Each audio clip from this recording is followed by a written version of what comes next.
Hey boaters, Keith McGowan here. I am the Outboard Dad, here to help you have a better boating experience through understanding the motors that you're working on and where they can take you, not out on the water, but how they can take you through their maintenance programs and how long you can make your motor last. That's what we talk about here at the Outboard Dad, and we get into deep technical stuff and deep rebuilds and mechanical stuff, as well as the basics.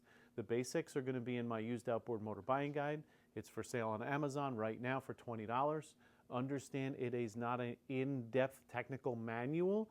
This is just a basic overview of the things you need to check when you're buying an outboard or buying a boat with an outboard, and what you should do, the tests you should do. And having this manual and doing these tests can save you thousands of expenses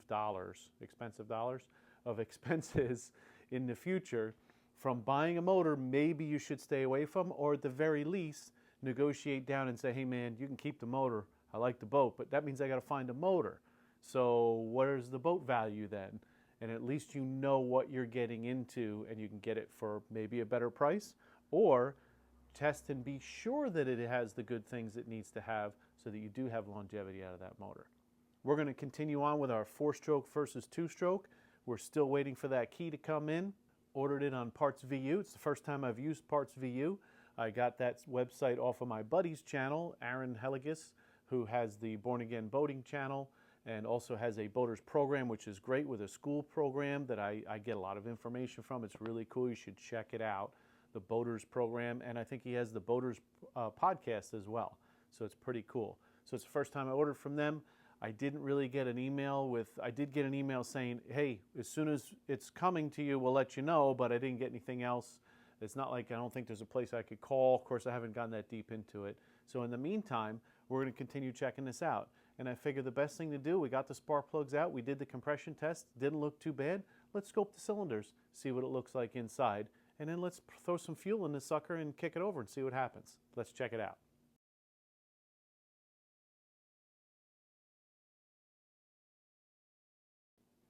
Not too bad. I can still see some hash marks on those cylinder walls, which is pretty interesting to see.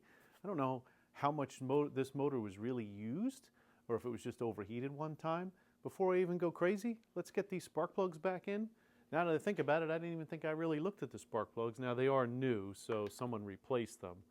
So I see one of them has a little more carbon buildup than the other two, but nothing significant I see crazy. Let's get the spark plugs in. Let's get a little fuel in this.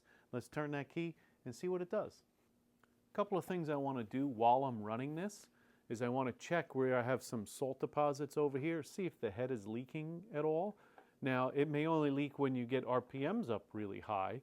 We're not going to be able to do that on the stand. I also have a funky wire here. I'm going to just go ahead and rob a wire from one of my 88 special scrap motors that I have kicking around, because I just don't like, that's just not good. It probably works, but I just can't leave that on there. So let's get some fuel in here. We're going to fire this up. I'm going to look here. I did see some salt deposits over here. I just want to make sure nothing's leaking anywhere, if it even fires up, if we get this to run, and if it'll hold and idle at all. So we'll get some fuel in there and see if the carburetors leak as well. I may take the air box cover off, just so when I squeeze the squeeze ball I can see a little more if there's any fuel that's, leaking over the carbs, because I don't want it just to run right back to the engine and, not run well. I want to know why, or I want to know as much as I possibly can. Let's give it a shot. So we'll go ahead and take this cover off.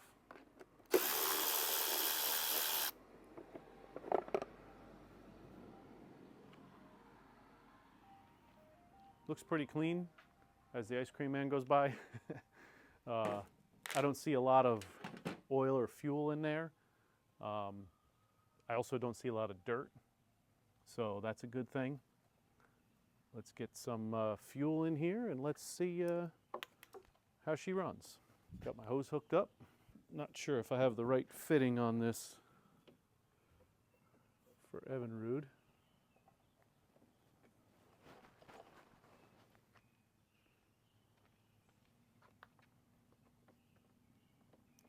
Looks like it is. Let's see what happens here. I want to watch, make sure there's no fuel leaks. uh, so this is not connected. We just flushed the fuel system there, the fuel line. So let's get this connected and we'll try again. Just decided I'm going to take the rest of this air box off just so I can see more of what's going on.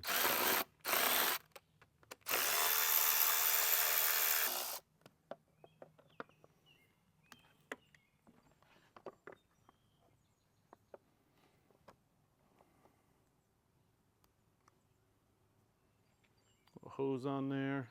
Like someone put a new fuel line on this, like a clear fuel line. This is missing a clamp on this one. This one's missing a clamp, and I see we're gonna have to do some fuel line work because I see a cut in one of these fuel lines. Let me get these fuel lines fixed up first, and then we'll try again. Maybe that's why I wasn't running right. All right, got some new tie straps on here. Fixed up one of the connections. Let's just take a quick look here over at our primer. That's actually missing a tie strap as well, but I'm not going to pull that off. Let's see now if we don't spray fuel all over the place again. Do it a little gently now, right?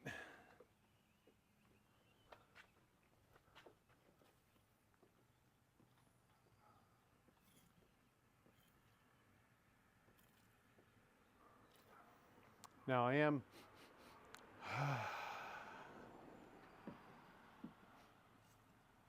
smelling some bad fuel, but I'm squeezing it pretty hard now. Let's give it a shot, see what happens. Well, that doesn't work. We have to get a new one of them. Good time to talk about this. Typically, I like these dual to get pressure going up both sides, but this thing is stripped out already. I bought this online, so I guess I shouldn't expect much. But how am I going to repair that? Going to have to figure out something to get a better fitting on there. Maybe something brass. Let's get the other ears out. This one's just old school, right? We'll hit the primer a little bit here. Make sure we're not full open throttle or anything crazy like that. Now let's turn the key.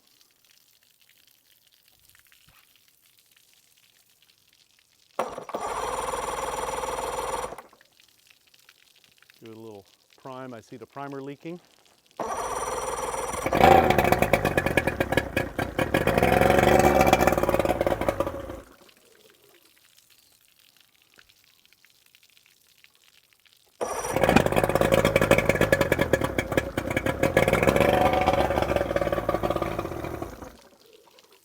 So it's only staying running if I keep it primed.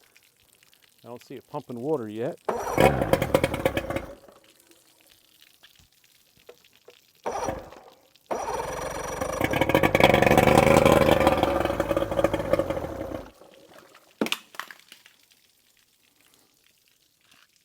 Don't leave your tools on top of things that are running.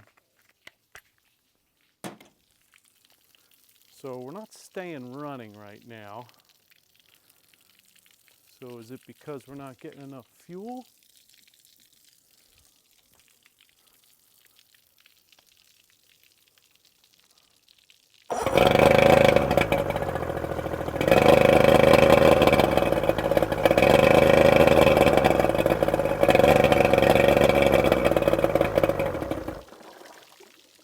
Could be as simple as our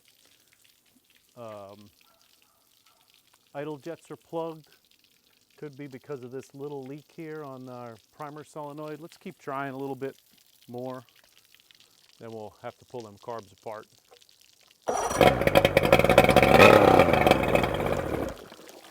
It's definitely starving for fuel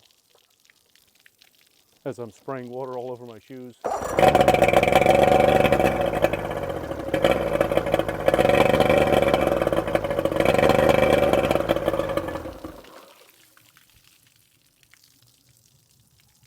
I don't see it pumping any water either, and I don't know if it's just because of this hose, but